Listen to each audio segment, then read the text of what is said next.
lo va a grabar. Entonces, debe estar grabado. ¿Viste apagar el audio? Sí, debe estar subtítulos también.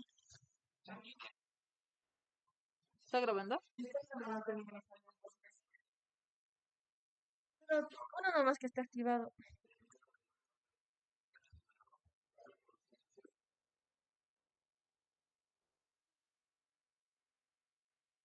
No lo podemos allá afuera grabando. Se había caído.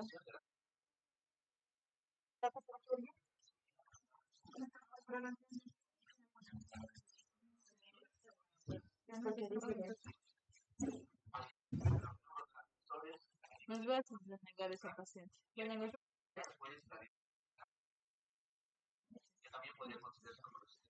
A la doctora.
Volver a entrar. Sí, sí.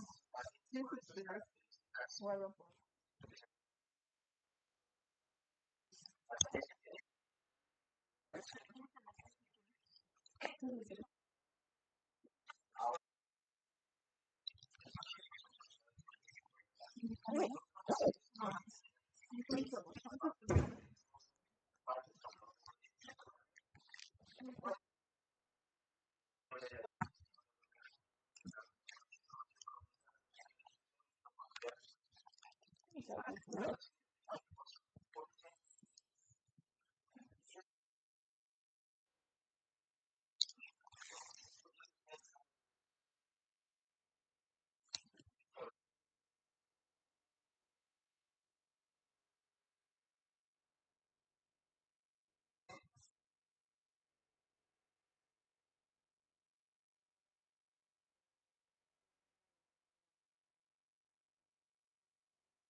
Ay, no, creo que esta batería va a estar toque.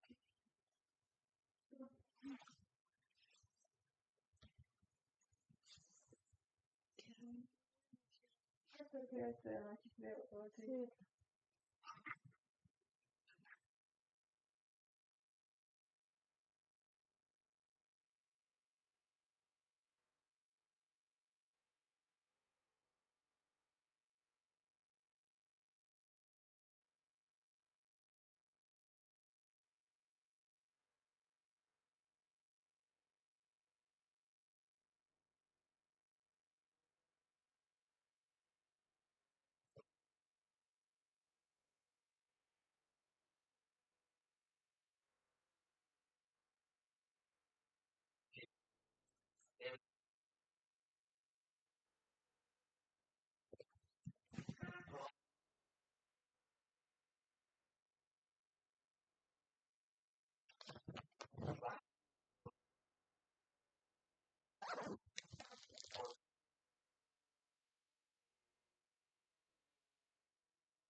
¿Cómo que dice?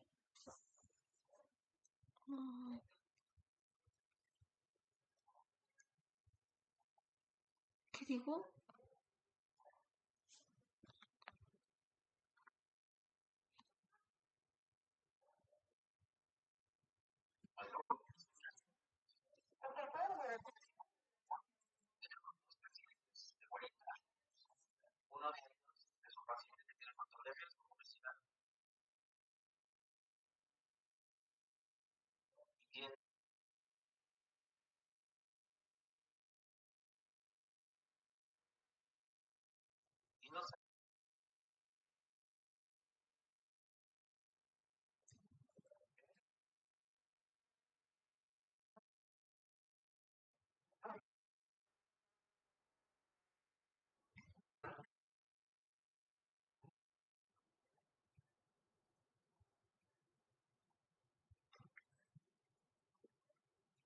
No sale. ¿Cómo es que no creo?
Háblalo. Hable de acá. Ninguna comparación.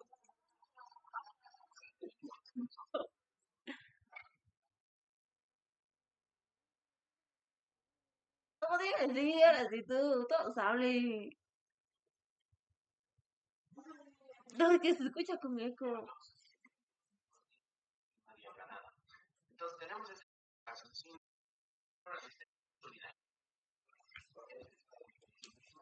van a compensar los valores de glucemia a nivel sanguíneo, pero después de un tiempo pues va a haber una falla precoz de las células beta pancreáticas, lo que va a provocar es que esa compensación que está realizando pues no va a poder compensar la demanda que necesita el cuerpo para tener una glucemia igual, por lo tanto acá va a haber hiperglucemia postprandial.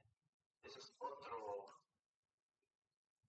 alteración que nosotros no vemos. Puede que en este estado, en este momento, el paciente tenga una glucemia normal.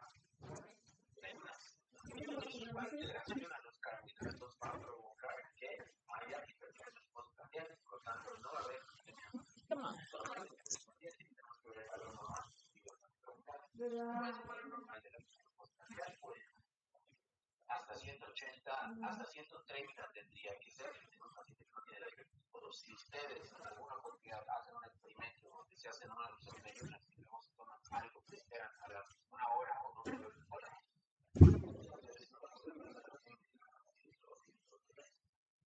pero en estas personas que ya tienen esta alteración, pues muchas veces se eleva. Y aquí vamos a ver más adelante los criterios. Y después de esta alteración, pues ya se manifiesta la diabetes, ¿no? Con la pérdida de la funcionalidad beta pancreática más o menos en un 50%, va a haber hiperglucemia en ayunas acá, aquí ya sí va a haber la hiperglucemia en ayunas. Y pues aquí ya tenemos que tener en cuenta el tratamiento, muchas veces es multifactorial. En el estadio 2, por ejemplo, a eso se llama prediabetes o intolerancia a los carbohidratos.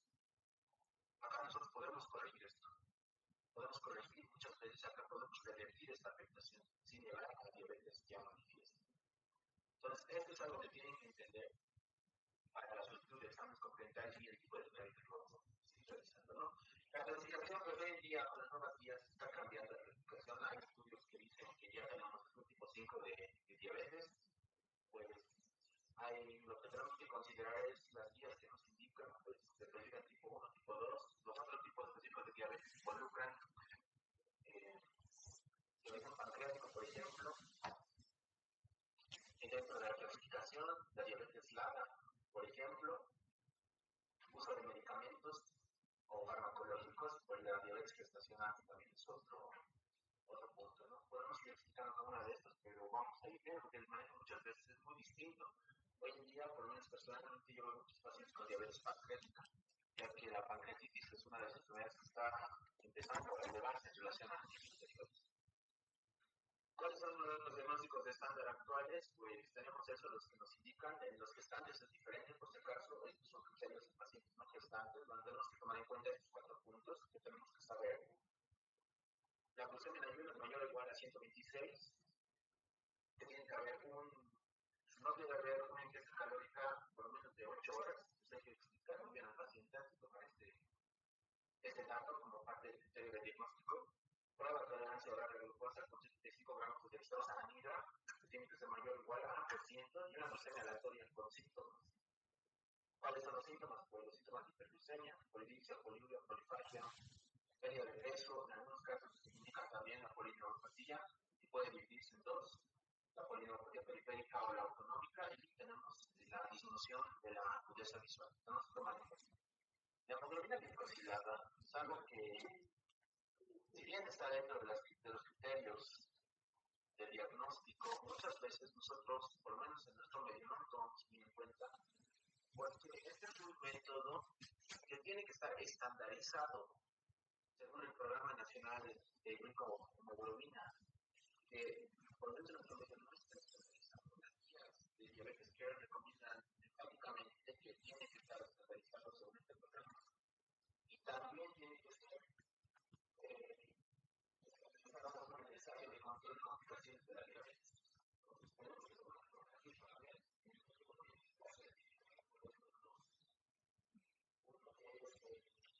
ensayo de control de complicaciones de la diabetes, que es el DSCP, y sobre el Programa Nacional de Estabilización de la Glicohemoglobina, NSST. Pues si nosotros en nuestro medio no tenemos esta estandarización, pues no nos va a ayudar para el diagnóstico. Si tenemos los laboratorios, pero partido de renal, pero los con las los rangos de referencia son diferentes.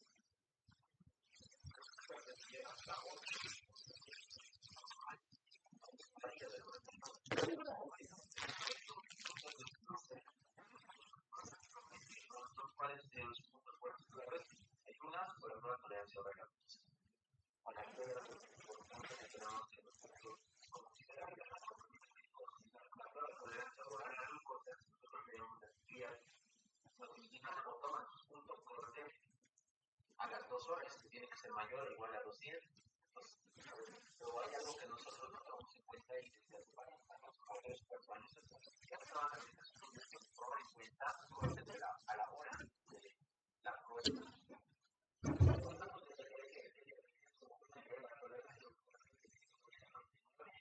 Hay un pequeño detalle. Si mi paciente comienza con una glucemia de 126 en ayunas, yo le hago la prueba de tolerancia a la glucosa.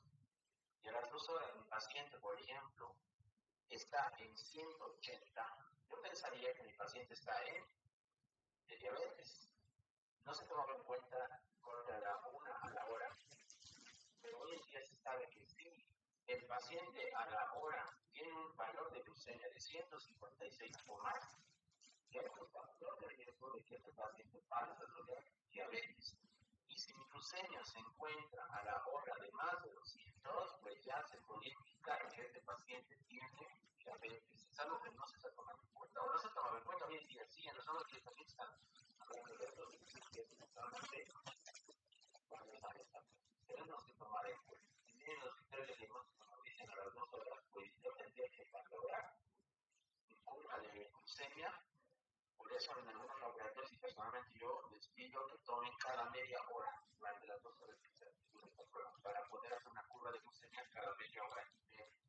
Hay muchos pacientes que a la hora sí están muy elevadas, a 180 llegan a 200, pero a las 2 horas muchas veces baja incluso a un valor de 120 o 130.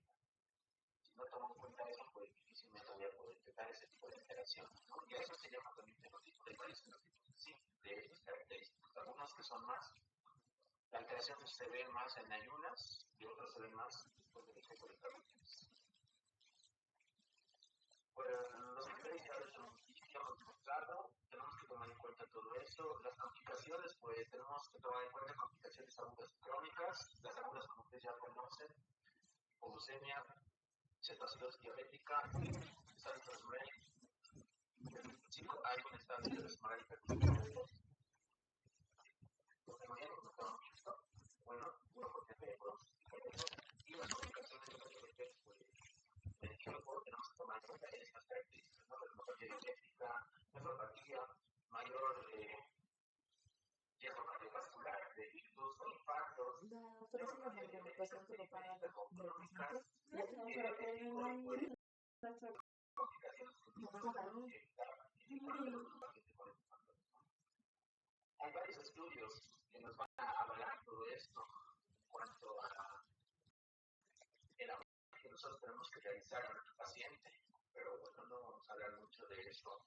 Por ejemplo, en este estudio que hicieron hace varios años, han determinado variables que nosotros tenemos que tomar en cuenta para poder proteger con el estudio de nuestro paciente. Podemos, bueno, les puedo dar los artículos y podemos hacer una charla solamente de los artículos. Este es el artículo del estudio AOCORTE-AMI se llama, donde vamos a poder determinar, y aquí nos hablaba algo muy importante, hay un porcentaje de que estos pacientes tienen un componente genético muchas veces, hay una predisposición, pero como les digo, podemos hablar en otra oportunidad de eso. Y en este estudio, por ejemplo, han determinado estas características para hacer una subclasificación de estos pacientes, ¿no? Y de esta manera también hacer un tratamiento más personalizado a nuestros pacientes, dependiendo de las características fenotípicas que tiene cada uno de estos pacientes. El tratamiento, pues, ¿cuál es el tratamiento de nuestro paciente? Obviamente, si lo descubrimos en una de resistencia a la insulina, tenemos que hacer tratamiento cómo mejorar el estilo de vida. ¿Qué nos va a disminuir la resistencia al ejercicio? Hay que saber qué tipos de ejercicios se vamos a utilizar. No es lo mismo. Hay veces que hacer ejercicio en la noche y otros que en horas de la mañana. Cuándo debemos comer, hacer una higiene del sueño, tratar de mantener una vitamina D adecuada para mejorar la resistencia a la insulina. Pues son pequeñas cositas que tenemos que ir viendo nosotros en el cambio de estilo de vida para mejorar ese déficit, por ejemplo, en pacientes con resistencia a la insulina o estuviera en estado de diabetes o intolerancia a los carbohidratos. Ya para los pacientes que tienen diabetes, de cierta manera, quizás han escuchado, se habla de la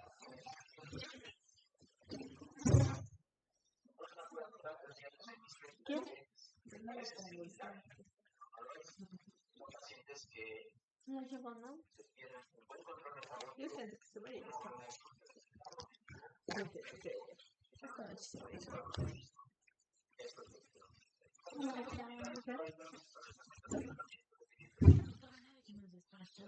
No nos va a despachar. ¿Por qué?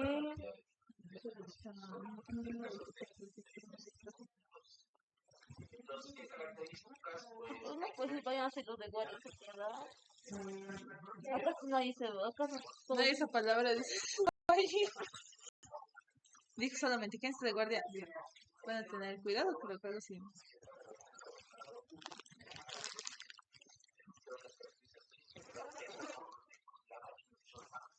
La doctora la lista. John llega y no. No, pero eso.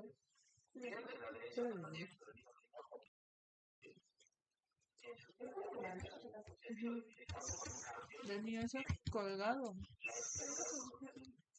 Por eso a veces tenemos que considerar nosotros que hay que ver el concepto socioeconómico.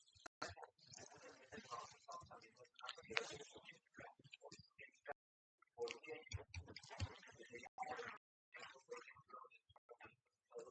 Muchas veces están acostumbrados a tener una cultura de comer en mayor cantidad de lo que se debería o de lo que se necesita. Son cosas que ya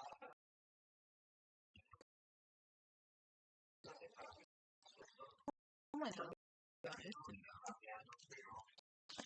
Yo sigo con.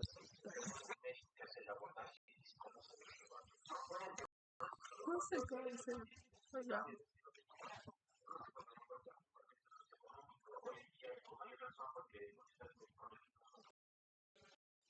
tenemos que ver la dificultad social de cada persona, juzgar y decir por qué lo ha hecho, hacer